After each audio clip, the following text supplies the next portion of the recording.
Voilà. La première question est de déterminer le réel k pour que la fonction g définie par g de x égale k exponentielle de 4x soit solution de E. G est solution de E, une fonction est solution d'une équation différentielle si la fonction vérifie l'équation différentielle. C'est-à-dire g seconde de x moins 5g' de x plus 6g de x doit être égal à 3 exponentielle de 4x. Donc nous aurons besoin de g seconde de x et de g' de x que nous allons chercher d'abord. G de x égale k exponentielle de 4x qui est dérivable sur R et g' de x égale à le coefficient k ne se dérive pas et la dérivée de exponentielle de 4x est égale à 4 exponentielle de 4x, ce qui donne donc g' de x égale 4k exponentielle de 4x. G' étant dérivable, donc nous pouvons calculer sa dérivée qui correspond à la dérivée seconde de la fonction g. G seconde de x égale à dérivée de exponentielle de 4x, c'est encore égal à 4 exponentielle de 4x, que multiplie le coefficient 4k, ce qui donne 16k exponentielle de 4x. Donc on a g de x, k exponentielle de 4x, g' de x égale 4k exponentielle de 4x et enfin g seconde de x égale à 16k exponentielle de 4x. Donc nous allons traduire notre hypothèse qui est donc g est solution de E. G est solution de E si et seulement si. Ceci équivaut à dire quoi? Que G vérifie l'équation E, c'est-à-dire G seconde de x moins 5G' de x plus 6G de x égale 3 exponentielle de 4x. Donc G est solution de E si et seulement si G vérifie l'équation E. Donc, g seconde de x, y seconde, moins 5g' de x plus 6g de x égale 3 exponentielle de 4x. On remplace g', g seconde et g par leurs expressions respectives. G seconde de x égale 16k exponentielle de 4x. Moins 5g' de x. G' de x c'est 4k exponentielle de 4x.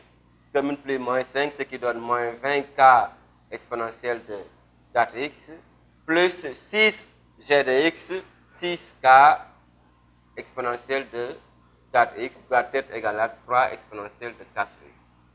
Voilà, il ne reste plus qu'à réduire 16k exponentielle de 4x en mettant exponentielle de 4x en facteur.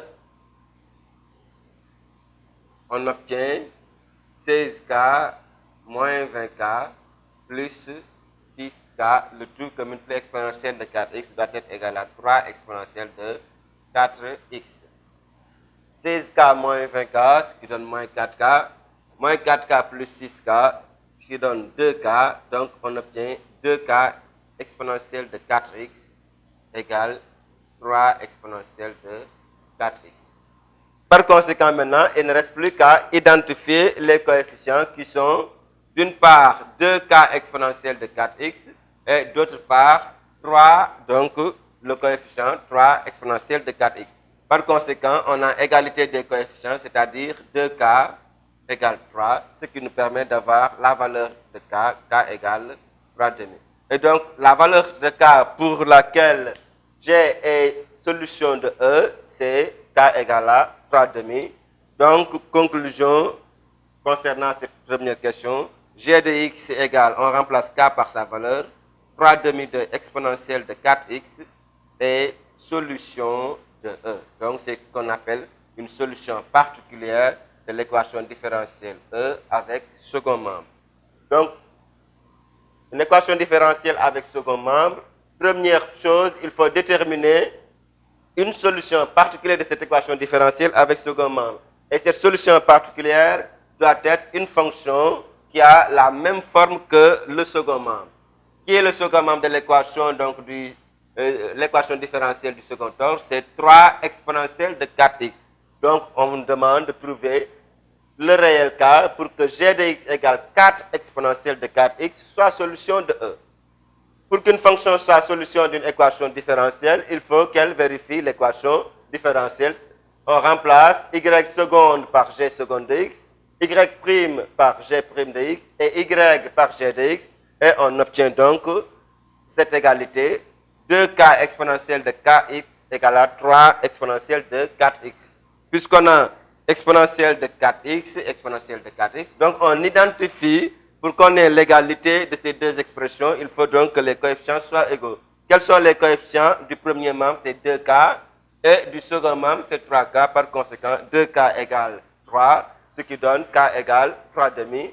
Et la solution particulière de cette équation différentielle du second ordre avec second membre, c'est g de x égale 3 demi de exponentielle de 4x.